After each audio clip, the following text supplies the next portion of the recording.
E aí galera, tudo bom? Aqui é o Kazuma. Cuidado com os malditos ninjas cortadores de cebolas, eles estão à solta hoje. Bora pro vídeo. Continuamos com a comemoração na Vila da Fronteira. Roland proclama que derrotaram os demônios mais uma vez, e todos gritam, vida longa a vossa alteza. Roland reúne seu povo e enfatiza que não importa de onde vieram, seja da região oeste, norte, leste ou até mesmo do sul, o que importa é que todos contribuíram para o crescimento de nossa cidade. A glória pertence a eles e a todos que derramaram sangue e suor pela cidade da fronteira. Hoje é o dia da vitória, e tudo está preparado para celebrá-los. O mal não foi completamente erradicado e retornará cedo ou tarde. No entanto, não importa quantas vezes o inimigo venha, a vitória será deles, desde que permaneçam unidos e trabalhando juntos. Agora é hora de celebrar e brindar a essa grande vitória. Todos gritam vida longa a vossa alteza, e o grupo de teatro aparece no palco. 2 pedaços de madeira são lançados ao ar, e Ana os corta com um movimento rápido antes de jogá-los em uma fogueira. Ela começa a grelhar uma ovelha, e todos celebram o dia da vitória. Folha sugere que todos ouçam seu conselho, mesmo que seja mais seguro cozinhar completamente a carne, sempre fica melhor quando está cerca de 70% cozida. Lírio argumenta que carne bem cozida é melhor pois você pode comê-la sem se preocupar com insetos chatos ainda vivos. Relâmpago discorda e diz que isso se aplica apenas à carne frita. Andrea comenta que tem tanta comida que não precisa pagar e sugere uma aposta. Se ela ganhar, Cinzas tem que dar sua parte do sorvete de pão. Cinzas questiona sua certeza de vitória. Agatha expressa preocupação, argumentando que isso perde de tempo e os demônios podem atacar a qualquer momento, e em vez de se prepararem, todos estão comemorando a última vitória. Quando o inimigo chegar à cidade, tudo pode acabar. Roland pede a ela que pegue leve, pois tudo ficará bem. Um bom equilíbrio entre trabalho e descanso aumentará a eficiência do trabalho. Além disso, um dia de descanso não os fará perder para os demônios. Mesmo se eles perderem, pelo menos terão aproveitado a vida. Agatha considera isso bobagem, mas Wendy encoraja a não ser tão tímida e aproveitar o momento com suas irmãs. Roland pensa que depois de um ano de esforços, as mudanças na região oeste começaram a aparecer.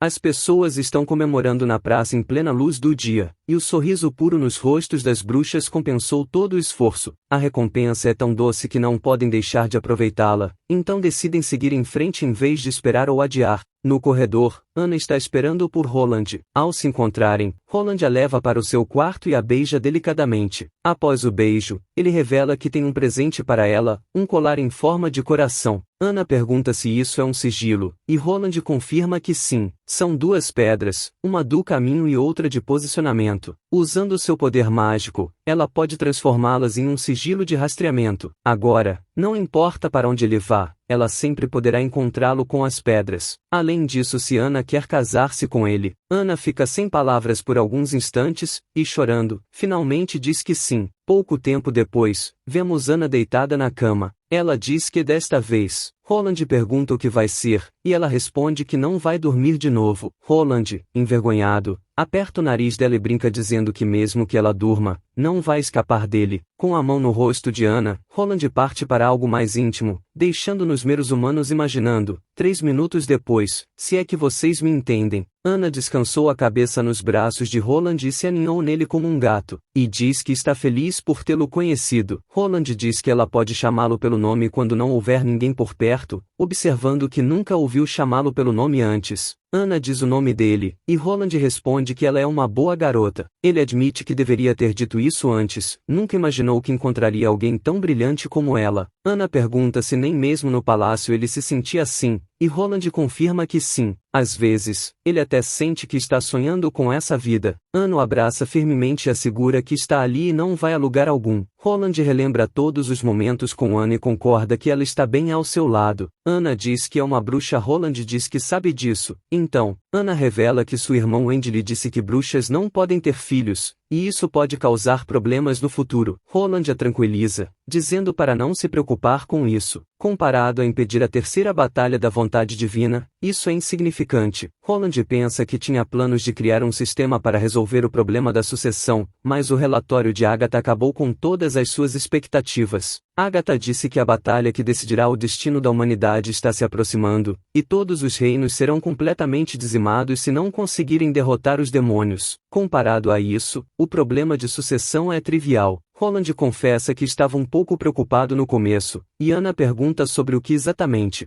Ele explica que estava preocupado que ela pudesse rejeitá-lo por causa disso. Ana, determinada, se posiciona sobre ele e pergunta o porquê. Ela afirma que quer ficar com ele, independentemente de ser uma bruxa ou não. Roland percebe que Ana sempre foi direta e sincera desde que se conheceram, então ele segura sua mão e diz que entendeu. E a noite ainda é longa, e Ana concorda. A pedra de iluminação se apaga. No dia seguinte, Roland acorda assustado, perguntando onde Ana está, e se pergunta se tudo o que aconteceu na noite passada foi um sonho. No entanto, ele nota um fio de cabelo e entende que não foi um sonho. Então, ele rola na cama e comenta que o cheiro de Ana também está ali, o cheiro de lavanda. Nesse momento, Ana aparece e pergunta o que ele está fazendo. Roland, sem jeito, diz que estava apenas contando os fios de cabelo que ela deixou ali. Além disso, quando ela acordou, Ana diz que foi pegar o café dele e o viu dormindo, então não quis incomodar. Roland pede desculpas e diz que deveria ter feito isso por ela. Ele está preocupado que, depois de uma noite cansativa, ela possa se sentir desconfortável, mesmo que se recupere rapidamente. Ana pergunta do que ele está falando, lembrando de que ele é um príncipe que, já que está acordado, deve comer logo, pois ainda tem trabalho a fazer naquele dia. Roland pergunta se ela não deveria descansar um pouco mais, e Ana responde que não pode, pois eles ainda têm que cuidar dos demônios, e ela não pode tirar uma folga quando Soraya e Agatha estão trabalhando tão duro, e Roland também. Mais tarde, no escritório, Tilly comenta que parece que Roland teve bons sonhos. Roland pergunta se parece mesmo, e Tilly confirma, observando que ele está sorridente naquele dia. Além disso, ela está ali para se despedir. Roland pergunta se ela já vai voltar para a Ilha Adormecida. Tilly explica que ficou muito tempo fora, mesmo que tenha mantido contato por cartas, precisa voltar cedo ou tarde, agora que os meses do Demon acabaram e seus assuntos naquela viagem estão encerrados. Roland pergunta se ela não pode ficar na região oeste, mencionando que há muita terra disponível às margens do Rio das Águas Vermelhas e que poderiam acolher todas as bruxas. Tilly explica que já discutiram isso antes, e o problema não é a moradia.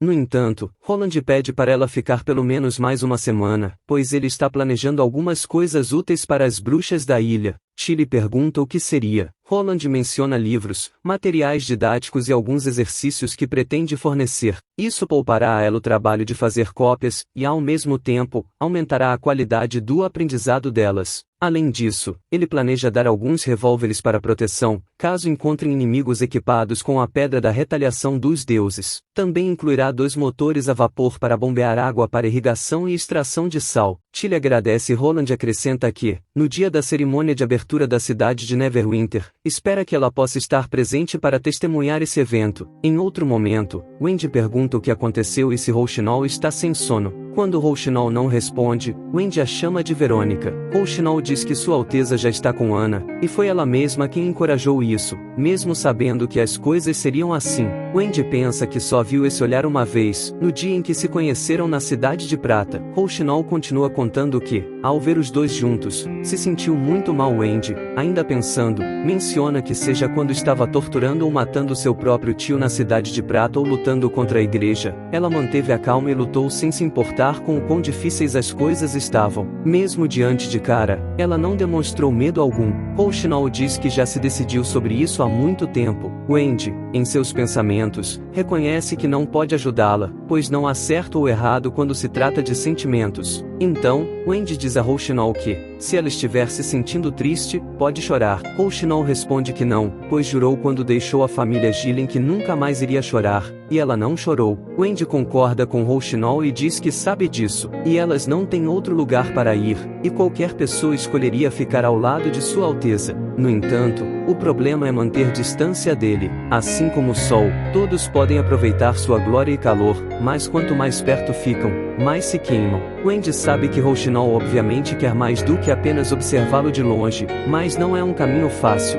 Wendy sugere a Rouxinol desistir, pois se der um passo para trás, ainda terá suas irmãs para apoiá-la. Rouxinol responde que não vai desistir, não importa como, ela ficará ao lado dele até o fim, porque essa é a sua decisão. No dia do casamento, Lu elogia a noiva, dizendo que ela está linda. Lírio parabeniza o casal, enquanto Barov e Skrull também expressam seus elogios ao casal. Anna pega uma pétala e pergunta se foi isso que Roland quis dizer com um novo estilo de casamento. Roland confirma e pergunta se ela gostou. De repente, várias pétalas caem sobre eles. Relâmpago pede desculpas, dizendo que sua mão escorregou. Roland sugere que eles deveriam economizar energia. Nana agradece a todos por esperarem e anuncia que os noivos chegaram, então pede para jogarem as flores. Todos veem o belo casal e Barov parabeniza os recém-casados, dizendo que agora podem trocar os anéis, e em seguida, o noivo pode beijar a noiva. Irene, animada, encoraja Mai a dizer sim e beijá-lo, mas ela pode ir ao seu tempo. No entanto, Ferlin pergunta o que Irene quer que eles façam. Relâmpago comenta que é apenas um beijo e lembra que quando seu pai voltava de expedições, todas as empregadas o beijavam. Skrull questiona se esse modelo de casamento é realmente adequado, e Roland explica que isso é algo individual, nem todos os casais precisam seguir da mesma maneira, e, na verdade, é apenas para a publicidade, quanto mais atraente, melhor.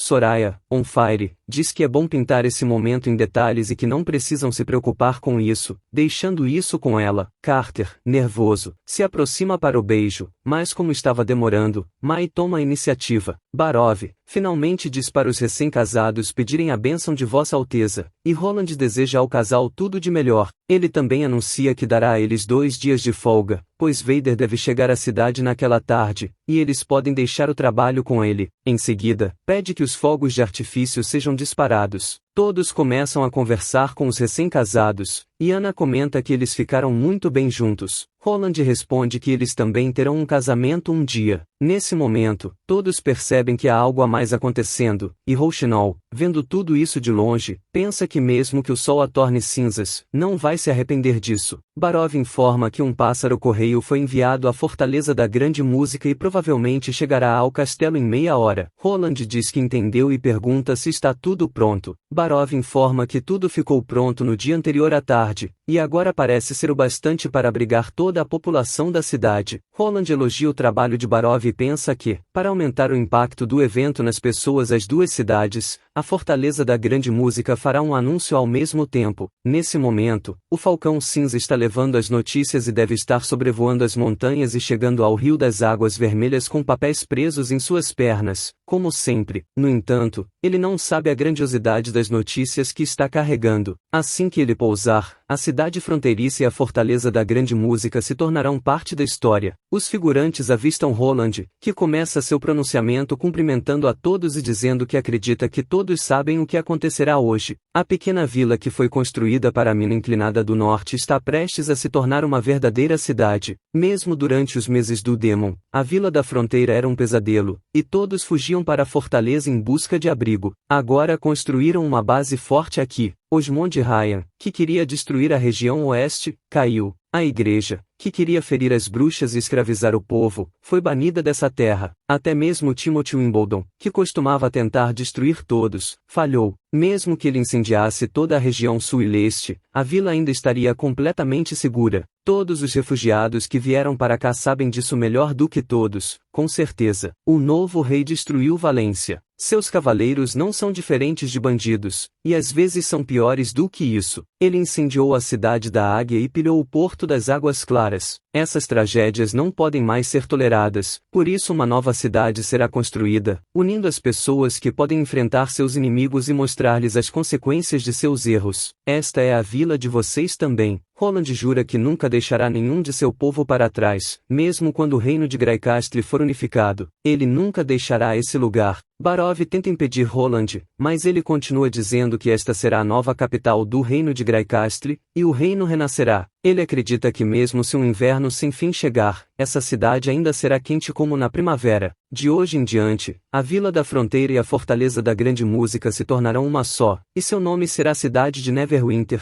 A plateia vai à loucura, e todos proclamam a vida longa à cidade de Neverwinter. Tilly pensa que as faíscas da revolução já se acenderam, e um dia ela verá essas faíscas se transformarem em uma grande chama que tomará toda a terra. Na igreja, vemos Zero lendo um livro. Ela pensa que, nas memórias da Rainha das Águas Claras, ela colocou uma empregada próxima ao príncipe Roland para lhe dar um veneno mortal, mas não deu certo. O veneno não tinha odor, cor, era solúvel em água e incurável. No entanto, Roland conseguiu mudar tudo para conquistar o amor de todos os seus subordinados, redistribuindo sozinho o poder na região oeste. Então, se a pessoa que escapou da morte não é mais o quarto príncipe, então quem seria? Em resumo, ela o quer, e se um homem assim for apenas o lorde de um pequeno território, seria realmente uma pena. Roland Wimbledon tem que ser um membro da igreja ou se tornar parte dela. Zero pergunta se a reunião acabou, e Isabela diz que sim. Zero tem muita sorte de poder ficar aqui, lendo um livro e tomando chá o dia todo, enquanto ela tem que mentir para aqueles velhos. Na verdade, não é apenas um velho, mas dois loucos. Zero comenta que não é simplesmente mentir,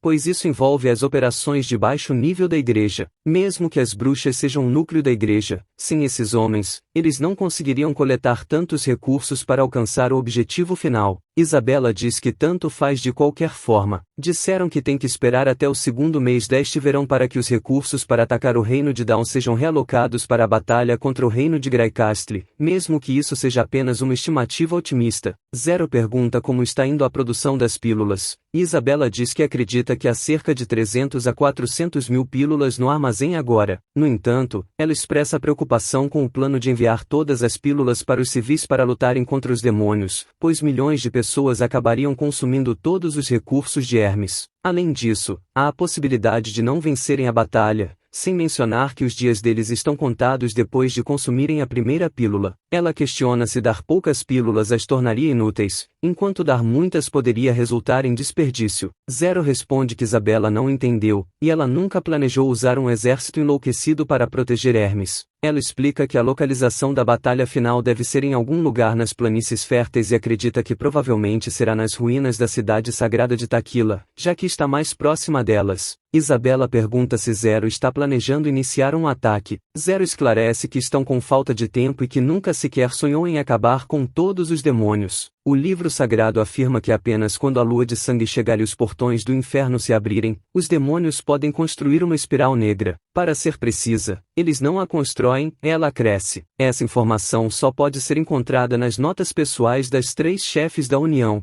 A expansão dos demônios depende da capacidade da espiral negra de produzir a névoa vermelha, e as espirais estão atualmente em áreas com muitas veias de pedras de retaliação. Na área da névoa vermelha no subsolo, havia um monstro enorme que estava se contorcendo abaixo da espiral, e seu corpo era ainda maior que a torre de Taquila. Esse monstro gigante estava decompondo a pedra de retaliação e transformando-a em cristais negros, que criavam a névoa negra. Ela não sabe quanto tempo vai levar para que as pedras decompostas cresçam no solo, mas provavelmente não acontece de uma hora para outra. Durante esse tempo, os demônios só podem transportar a névoa negra de seus recursos. Portanto, eles têm uma força bem limitada. Elas precisam usar um exército grande o suficiente para derrotar os demônios e pavimentar o caminho para que o exército da punição divina possa matar o monstro no subsolo. Se tiverem sorte, ganharão mais 400 anos. Isabela diz que, no entanto, os soldados enlouquecidos não são guerreiros da punição divina. Mesmo que as pílulas possam motivá-los, não darão uma determinação inquebrável. Na frente de inimigos realmente assustadores, eles podem ter medo e até fugir.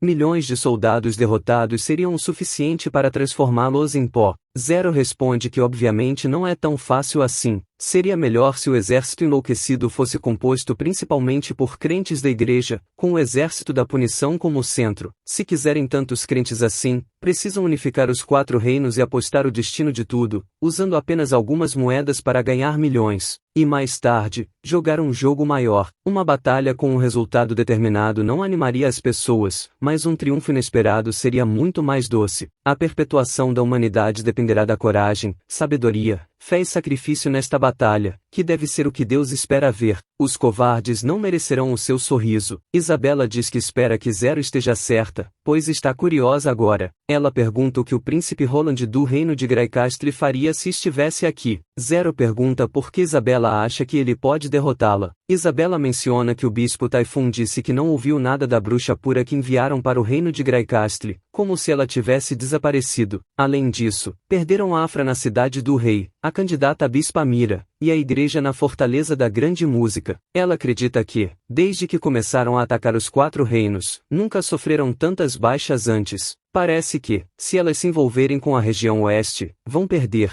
como se Deus estivesse protegendo o príncipe Roland. Zero diz que já chega, e Isabela não sabe nada sobre Deus. Ele é apenas um mortal, e mortais dependem apenas de cálculos e conhecimento, tornando-se parte dela. Mesmo que ele tenha maneiras de lutar contra os demônios, elas farão ainda melhor. Quando as tropas da igreja marcharem para o reino de Graicastle, Isabela saberá quem Deus realmente abençoou. Isabela fica assustada e diz que Zero está se parecendo cada vez mais com um papa. Zero não diz nada e pensa que Deus realmente existe. Após isso, Isabela se retira. Zero não se importa com a identidade dos papas ou as ideias que eles tinham. Assim que entram na sala de orações, todos experimentam mudanças imprevisíveis. O ponto mais alto do templo Pitoval, onde a sala de orações está localizada, Zero sobe as escadas. Ao chegar ao topo, Zero declara que apenas neste lugar podem receber a revelação de Deus. Ela entrelaça as mãos e utiliza seu poder. Ao abrir os olhos, fica chocada, acreditando que isso é definitivamente Deus em sua forma mais pura. Os redemoinhos de poder mágico em sua superfície são ainda maiores que o oceano, e a luz emanada desse poder é mais brilhante que o sol. Zero se questiona quem mais além de Deus poderia possuir tais poderes imensos. Provavelmente, isso se relaciona com a profecia da lua de sangue mencionada no livro sagrado. Após testemunhar com seus próprios olhos, Zero percebe que, para Deus, os humanos são insignificantes. A localização do fim da guerra está representada nas 4 pinturas. Zero se aproxima de uma série de pinturas e vê o trono de Game of Thrones. Considerando os textos da história secreta, a pintura representa a cidade onde os demônios surgiram pela primeira vez no noroeste da terra do Reino de Dawn. Ela nota uma porta sinistra de dimensões gigantescas. Zero se questiona quem deveria estar sentado no trono e deduz que é a fonte do mal, o guardião dos demônios. Embora não esteja presente naquele momento, Zero acredita que o que ele guarda deve ser o segredo dos deuses. A próxima pintura, de acordo com a história secreta, sempre muda. Alguns textos mencionam um olho gigante, enquanto outros falam de um vulcão expelindo bolhas e fumaça amarela. Alguns até descrevem um abismo sem fim com apenas uma pequena luz. Ninguém viu a mesma coisa. Zero se sente sufocado e uma névoa vermelha a envolve. O cenário então se transforma. Zero acredita que essa pintura ainda não revela nada, mas foi vagamente mencionada na história secreta da igreja. No início da primeira batalha da vontade divina, havia algo relacionado a essa pintura. Um século após a batalha da vontade divina, a pintura se tornou completamente negra. Não se sabe se isso foi o resultado da vontade divina falando, mas ela esconde algo importante. Após esta revelação,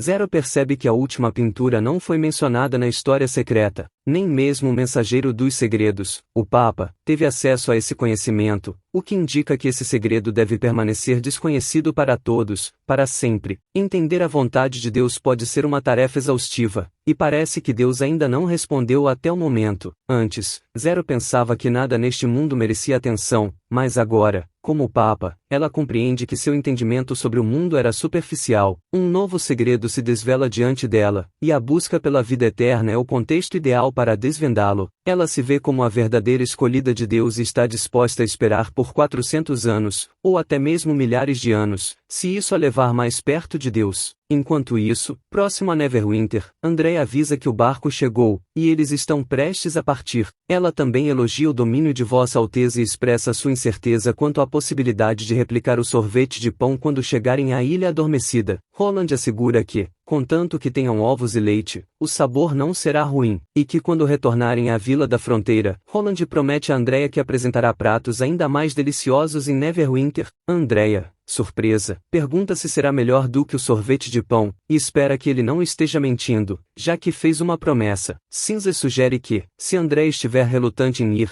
ela pode ficar, pois a princesa Tilly não se importaria de deixar uma bruxa comilona como ela para trás. Andrea ameaça não compartilhar o sorvete de pão com Cinzas quando voltarem e sugere que ela se contente com peixe seco e sopa salgada todos os dias. Roland chama Tilly e oferece seu apoio caso haja algum problema na Ilha Adormecida, afirmando que fará o seu melhor para ajudar. Ele lembra a todos que serão sempre bem-vindos em Neverwinter. Tilly agradece o gesto de Roland, e as bruxas da Ilha Adormecida se despedem. Andrea pede que enviem coisas gostosas para ela, e Xavi promete enviar cartas. Rouxinol pergunta o que está acontecendo e se Roland não quer que elas partam. Roland explica que sente pena, pois existem mais de 300 bruxas na Ilha Adormecida, e seria ótimo se todas viessem para a região oeste. Rouxinol concorda e acrescenta que ele sentiria ainda mais culpada. Roland e Ana ficam confusos, sem entender completamente o motivo. Rouxinol explica que mesmo se ela explicasse, eles não entenderiam, o que é a parte mais frustrante. Em seguida, ela chama Wendy para irem embora. Roland percebe que, 2 dias após seu desaparecimento, Rouxinol parece ter voltado ao normal, e ele também convida Ana a ir embora. E assim acabamos a parte 56. Quem puder deixa um like e um comentário, e se gostou do vídeo aproveita e se inscreva, para não perder os próximos resumos, e caso queiram apoiar o canal é só clicar no botão Seja Membro e até o próximo vídeo.